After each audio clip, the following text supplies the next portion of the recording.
Welcome to the Bringing Up Business podcast, where we talk about business and parenting. I am your host, Kaila Sachse, toddler mom and owner of a marketing and creative agency called Umari Digital. I'm excited to chat with today's inspiring and super lovely guest, Doris Muscarella. Doris and I crossed paths last year. I was tasked with elevating a client's social media account for a new brand here in the US, and Doris landed in our DMs. I'm so glad that she reached out. She ended up connecting us to an amazing radio opportunity where she and a co-host interviewed me and our client live on the air. And from there, our partnership has blossomed.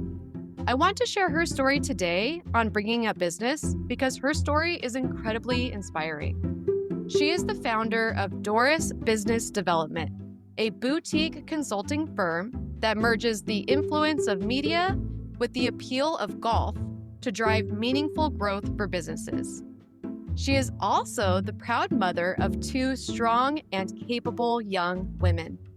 As a single mother, she worked tirelessly, often holding two jobs, to support her family and build her business from the ground up. Those challenging years taught her the true meaning of resilience and determination. Today, she is proud to see those same values reflected in her daughters. Doris, I'm honored to get to hang out with you again, and welcome to the show. Thank you for having me. You almost made me cry as you were reading that. I mean, that's all you. You did that. I did that. I just it was a lot of work, but it was all worth it.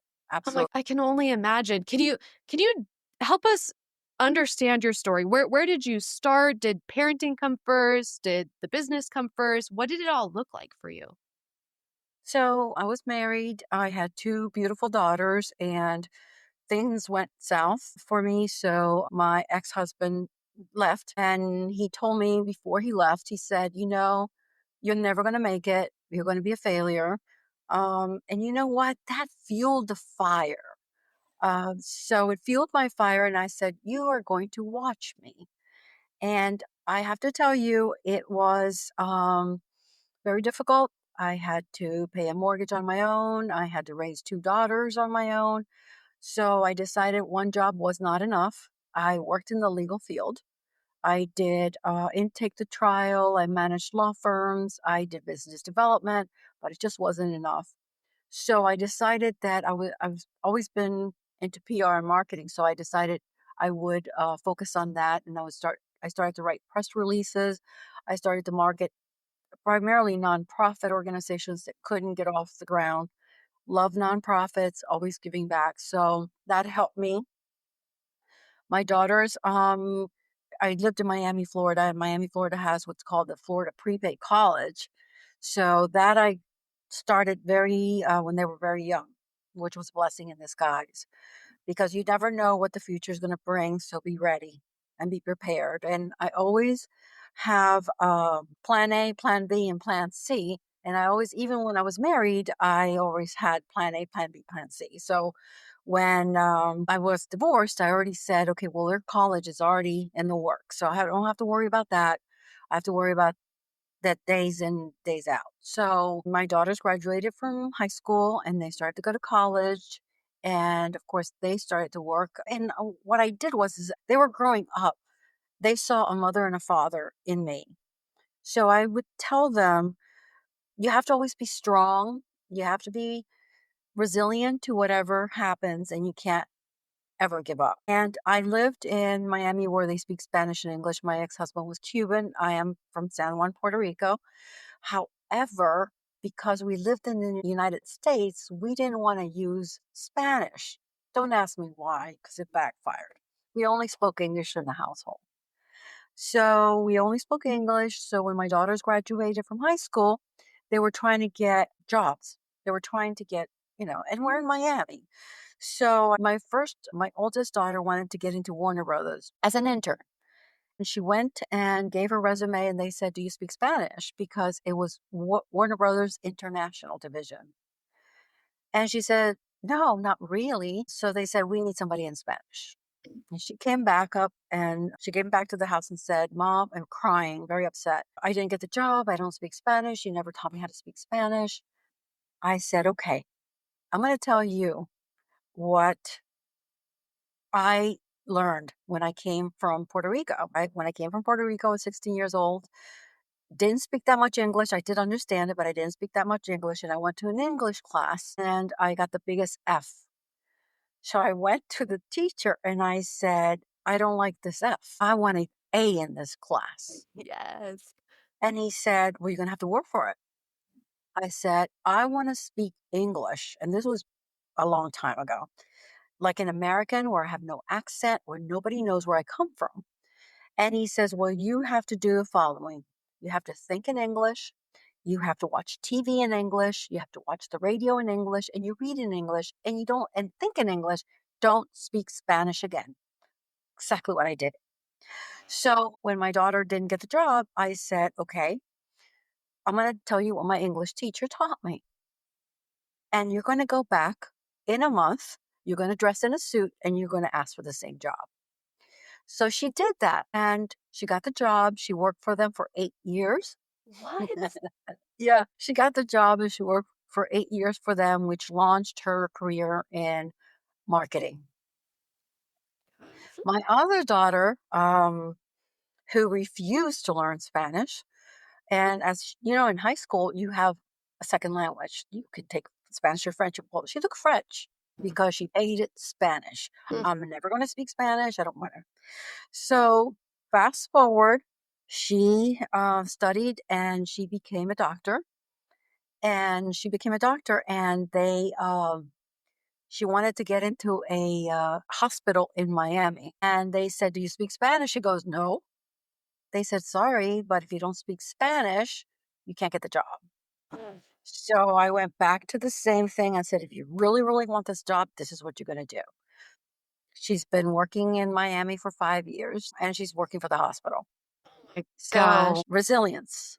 Yes. Yes. There's that persistence. Oh my God. Okay. So maybe that's something I need to try. I have been trying to, let me back up. My husband is Filipino. He understands Tagalog, but he doesn't speak it. And so together, he and I, with our toddler, we're all learning how to speak it together. And Mhm. for me, it feels like it's been really sluggish. And I just have to do it the Doris way. I just got to immerse myself for a month and then I'll be a pro, apparently. That's just like, You oh know, if you man. really want something, if you really, really want something, the sky's the limit. Yeah. The sky is the limit. Never give up. I tried. It was brutal raising two daughters on my own in Miami. I did have to sell the house because I couldn't afford it. And I moved to Fort Lauderdale, where I commuted on a daily basis to Miami. I drove because I didn't want to uproot them from their schools. So I did that for a year. I did whatever I had to do to raise them, work two jobs, and it really paid off. One of them is working at right now in New York for a Fortune 500 company Wow. on her own, has her own place overlooking the Hudson River. Oh my And gosh. then the other one is the head of a she works at the Miami Cancer Institute, working as the head of the division that they have there. And they did it because Like, we worked at it. yeah. Yeah. Yeah. And they obviously had a powerful role model. And it sounds like you were in their corner to back them up. When they felt stuck, they had that comfort with you to go to you and say, Mom, I need help. And you were there for them. And it's just such a beautiful so for me, the way that I'm approaching how I raise my son, I really want to keep those lines of communication open. And he's 2, right? So there isn't a whole lot of communication past like, tired, hungry, all the basics right now. But I hope that I can just have that same relationship with him that it sounds like you have with your daughters, where they can come to you or he can come to me, can we can talk it out and work through things. Yeah, communication is very important, What do and you think transparency. in You know, transparency? Tell me. don't don't think you're mom, because sometimes they tell you, like in our culture, they tell you to always don't cry in front of your kids, Mm, don't show your emotions, always be strong. mm, But we're human. There are days that it's great and there are days that are not. So be you. Yeah. Yeah. Oh, that is so inspiring to hear. I once heard that your kid doesn't need a perfect parent. Your kid needs a human parent. So Correct. you have to be 100% in who you are and all of the things, all of the ick. And I can envision that being where if you are if you're having that upset day, yes, they see you upset, they see you cry, and they see you maybe even, feeling angry and all of those expressions. But then they get to see you work through it and resolve it. And that is a way to model for them how to do the same thing. So they aren't Correct. floundering and lost when they have those big emotions for themselves. Correct. Yeah. So tell us, okay, so you, obviously you have done a killer job in raising two powerhouse women. What has business looked like for you? When did you decide to start it? How did you start it? What inspired it? All of the things. So I worked, as I said, in the legal field for many years. I made a lot of attorneys very wealthy with my skills, talent, and experience. So a couple of years ago, I always worked sidebar. I always work in the nonprofit arena. I always worked in charitable fundraising, PR, marketing, whatever. And it was a couple of years ago. I think it was like after COVID or before COVID. Yeah, before COVID, I started the business. After COVID, I decided to go full speed ahead. And I said, I'm going to use all my skills, my talent, and everything I have and just start my own business and go for it. Was it hard? Absolutely. All right. Very difficult. The good thing is that I'm knowledge hungry. I have to constantly be learning. That just fills my heart. So I took classes. I still do. I put in my calendar an hour a day to learn something new. I'm a readaholic. I read every book you can think of. So with that, I continue to improve and that I highly recommend it. There is a book there is a couple of books that I could start to tell you about, but one of them was Think and Grow Rich by Napoleon Hill. Okay. Yes. Inspirational. Mark Victor Hansen is another writer that is very inspirational. All these books inspire you. So when I don't feel I'm inspired, I read one of the books or I listen to a podcast, which are now so accessible to us that are great. So, I inspire myself. I work hard. I incorporated golf because I love golf. I learned it it's going to be 10 years I learned it. When you're playing golf, for those that are golfers, you're out there 4 hours and you listen to I need, I want, do you know anybody? Boom, referral, lead, referral. So I incorporated golf. I love the media. I write press releases. I was on the radio in the golf and travel show. I'm launching my podcast. So the media is a very good avenue. But if you take them all together and you combine them, it's a game changer. Oh my goodness. So you touched on spending an hour every day learning something. It sounds like that is a blend of hard skills, maybe education that can contribute to your business career, but also soft skills, that personal development, that self-improvement. I can also see how I also golf, and there are moments out on the course when, oh my gosh, I am just kicking myself. I'm starting to get into my head. I'm feeling frustrated. I can't make a shot or whatever it is. I'm having a rough day or just a rough hole. And my mental tape starts to play, right? We have the old stories that we tell ourselves. And golf is such a cool sport for being able to switch the paradigm, right? And just say, okay, you know what? That was a bad shot. I'm going to put that in the past. Let's move forward. Have you had the same experience with golf, or has golf taught anything to you where, Oh, you've yes. highlighted some things? Yeah. Think of golf as your life, right? For Mhm, example, when I mhm. learned to play golf, I was told to keep my eye on the ball because you got to keep you bend, you hit the ball, you got to look at it. So I think about life. Okay, if you don't keep your eye on your goals and what you want to achieve, you will never get there. So it's like keep your eye on the ball. If you don't keep your eye on the ball, you can't hit it. Okay. When you go out to a golf course and those people that play golf, you analyze, you're very strategic. You're like, okay, what's the yardage? What's the club? Where am I going to hit? What's my target? Same thing in marketing. You can't just, hit a ball and hope it goes to the hole. So in marketing, you target your target audience. Don't waste time. Don't waste, there's a lot of groups or networking groups that are not your target market. Don't waste your time and money. It's like, you want to focus, you want to have a strategic idea, your yards, everything, and then hit the ball. Oh my goodness, what a cool metaphor. That is, yes, nailed it. So let's talk about finding your target market as a business owner, right? It's not from what I've discovered through working with many clients, you don't just create a product, build it, and then the audience will just come. Like they'll just appear out of nowhere. You don't just set up a website and you don't just launch a product catalog and then poof, you're selling things. There's a bridge between those two, between the two. So how do you find your target audience and then what do you do next? So I like the challenge. Okay.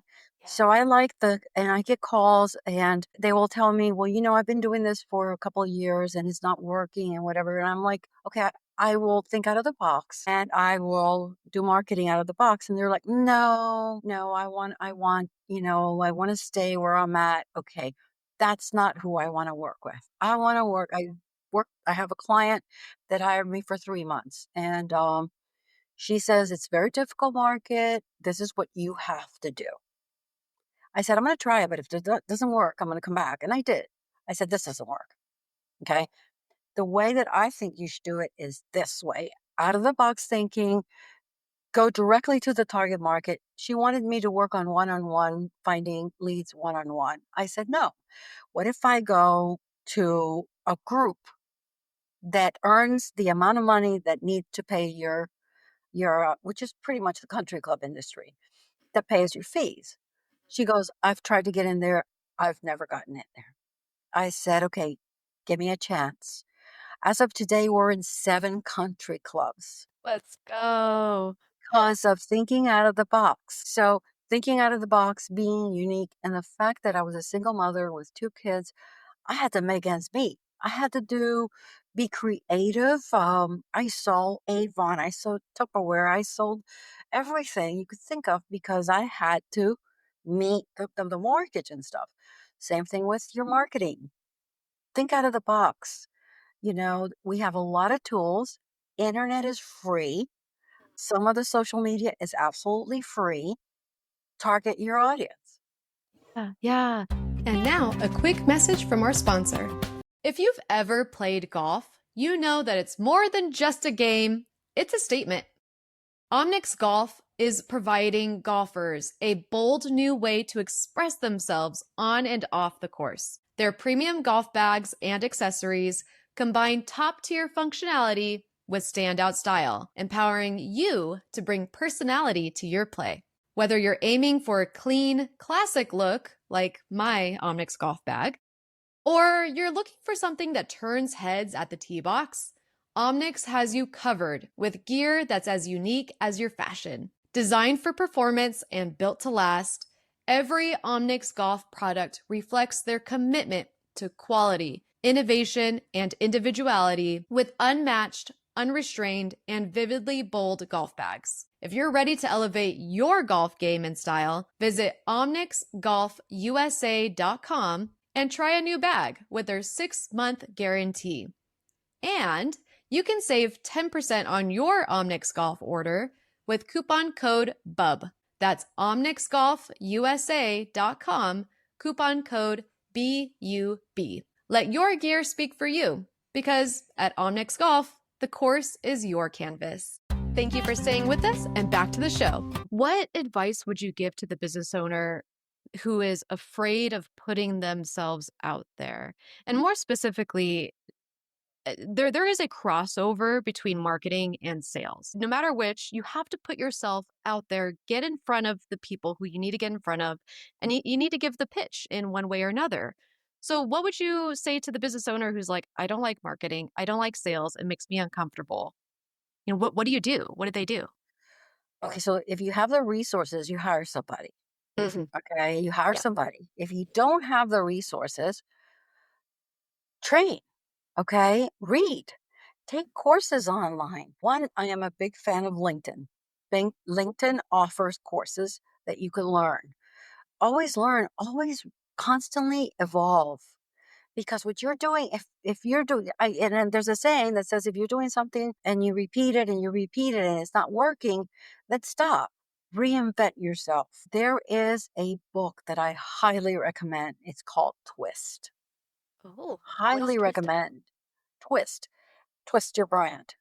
Okay. Oh, So there are 100 people that do business development. So I went to networking groups and everybody's selling their business. And I'm like, okay, how can I stand out? A friend of mine said, get the book Twist. And it says, twist the brand, try it this way. Doesn't work, twist it again, try it this way. Okay. So, how many people do you know that do PR and marketing with golf in the media? just one, Miss Doris Muscarella. Think about it. Think about it, and if it doesn't work and people start to do the same thing I'm doing, I'm going to twist it again and I'm Yeah. going to change it again. Constantly evolve. You have to always make yourself relevant. Set yourself apart from the competition. Be different, be unique. It's hit or miss sometimes, okay? But one of them will stick and work. Right, right. Well, that's a really cool lesson for the business owner, right? Yes, you're going to invest your time, maybe some money, energy, your team into trying a new thing. There is a chance that it will flop, and that's okay. Because if it fails, now you have more data to move forward with the next idea. You just got to make sure the next idea is different, right? Don't do that same initial idea that failed over and over again, thinking that it's going to work. Right. And also in social media, everybody does sales. You make a connection in LinkedIn, and the first thing they do is sell. That doesn't work. Build a relationship. Um, I my stepdaughter and I were always we would travel and take pictures and stuff and post in Facebook and I got tired of it. She kept on. She was always on. Okay. As of today, she is an Amazon influencer because of those videos. So never give up. Keep on trying. I gave up. I'm Yep. like, okay, I'm done. This is Yep. not happening. This is not working for me. And she just kept on going, going, going, going, going. One video was all it took. It went viral. My So goodness. never give up. Be resilient. If you fall down, like a 2 year old or no, 1 year old, they fall down when they're starting to walk, but they get up again and they walk again. Same thing, same concept. Yeah. So what is the difference between knowing intuitively that something just isn't right for you versus something that is right for you, you just got to keep going? How do you know the difference? That's a good one. That's a great question. Do you love what you do? Think about that. That's when somebody calls me and asks me to do something. This week I got a job, a lead, and they want me to do something and I'm like, am I going to like this doing? Am I going to do a good job? Just think about it's not only you do an assessment, okay? Okay, they're going to pay me well. However, do I really want to do this? You got to think about you. It's always, it's not always about business. Because if I love what I'm doing, I will excel. But if I don't like it, it's just a job. So if my company, I love golf. I just told you, I incorporated golf. I love the media. I incorporated the media, PR and marketing. I could do it with my eyes closed. So that's what I do. Yeah. Okay. Yeah. And I will work 10 hours a day and I have no problem because it is what I like to do. I recommend that if you're going to do something you love to do. Yes. Yes. Yes. And to add on to that, if we don't know what we like to do, then it sounds like we have to get out into the world and do some experimenting. Mhm. And just try different things, see what clicks, what resonates with us, what doesn't, and start to build the intuitive sense of what is going to work for us and what isn't. Because correct me if I'm wrong, Doris, you would know more than I do, but intuition is created. It's not just instilled from the get-go. I mean, Correct.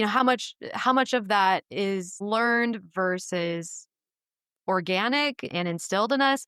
I mean, what would you say about creating your intuition?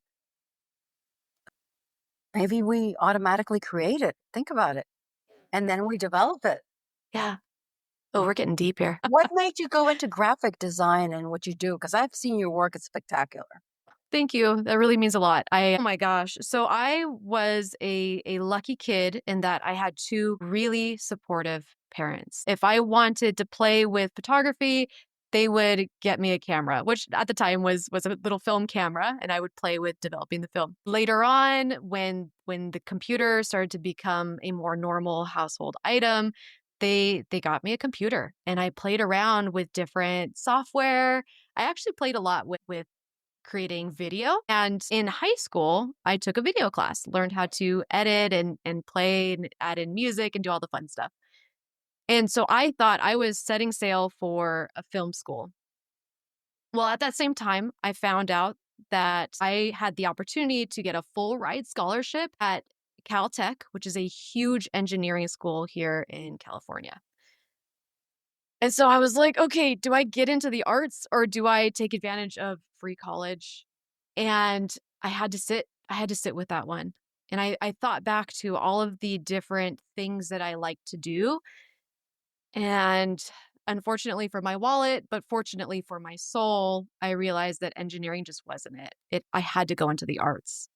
And so that's when I played and I decided between film school and graphic design. And, I did more soul searching. What did I really like to do? And gosh, if you look through all of my old journals, there are doodles everywhere.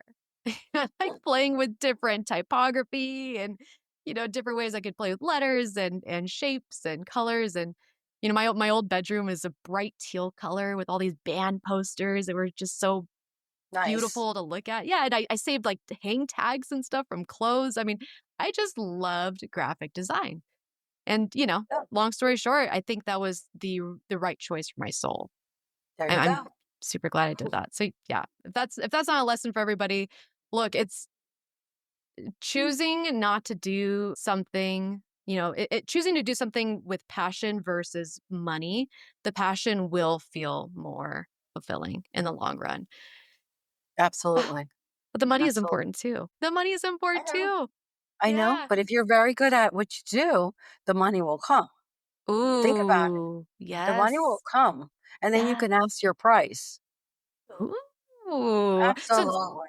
tell us about that. Tell us about asking for your price. I mean, if somebody's not used to stepping into their value and if they don't know their worth yet, how do you practice increasing your own sense of value? So I believe in three things. I believe in research. You do your research first. You how many let's say a consultant. How much does a consultant, PR consultant charge? So you do your research, okay? Then you develop a strategy, okay? I call it the RSE. Research, strategy, execution.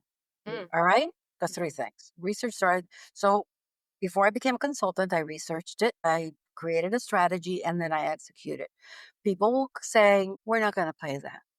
Okay. You're going to come across that. You're going to come across people that say, no, I don't need your help or anything like that. No worries. Absolutely. And then 2 weeks later, okay, can we negotiate your salary? So if you don't value your work, who will? Ooh. Them? The person that's trying to, bargain you down? Absolutely not. Always give yourself the value. Always be prepared to answer any questions about yourself. It took me years to gather the skills, knowledge. I went for a an election, and a 50-year-old woman was also being a candidate. I am older. I'm in my 60s, a candidate. They picked her because she was younger. Mm. Okay. No problem. It took me 24 hours to feel sorry for myself. And after the 24 hours, I said, okay, dust yourself off. What's next? Ooh. Okay. Fast forward, now they're calling me and they're asking me questions. And I said, wait a minute. You have this person that is young and, you voted for her. And they're like, well, she doesn't know what she's doing. So it's not always, I valued myself. I wouldn't take anything less. She did. Oh, yes, I want it. I want it. I want it. Okay. That's what you get. So value yourself. always stick to your guns. Whatever you charge, stick to it. They will pay for it, and always value you first. Yes. That is great. That is great advice. It reminds me of a time where I shifted my billing, the way that I billed out for a service. I used to take deposit and then collect the balance on the back end. And then I switched it to 100% upfront, which I realize is a very big risk for my client. But I know that I'm going to show up on time. I'm going to deliver. The product's going to be great and we'll all be happy. Well, I had this one lead who talked me into a 50% deposit, 50% on the back end. And I told him, hey, I don't do that anymore because what I find is that 50% ends up getting convoluted and now there's like a value issue and I don't end up collecting the full amount that I've provided value for already. Long story short, that deal went sour and I should not have caved and gone back to something that I know doesn't work. But what I learned in that was the value in valuing myself, valuing my work. And we can only learn that through just getting in there, throwing some punches, figuring out what the world is about, figuring out what our business is about and learning. We're Yep. not going to be perfect up front. You're always learning, always learning. That reminds me of another book. Let me get it really quick. Doris, you I have all these love to read awesome it. recommendations. I love it. It's a book called The Gifts of Imperfection by Brene Brown. Ooh, yes. She's amazing. We're not all perfect. We make mistakes. You learn, but it talks also about being authentic with yourself and with other people, which is something that we need to work on because you want to be a people pleaser, you want clients, you want this, but you got to be authentic. One of my clients was calling me and they shifted owners. So the new owner is giving me instructions, but the old owner is sending me emails. Okay. So it's tug of war. And I said, okay, that's it. I took the phone and I said, that's enough. Who's going to give me the orders? One person. Be authentic. Put your foot down. This is the way. You got to, respect my time, I said to them. You Mhm, respect my time. mhm. Who's going to give me the orders and what am I going to do? It was hard. Yeah. Um, it was hard. And then afterwards, I said, oh my God, they're the clients. They're always right. But now only one person is sending me the information. Yes. So you have to put your Yes. foot down sometimes. And it's not easy.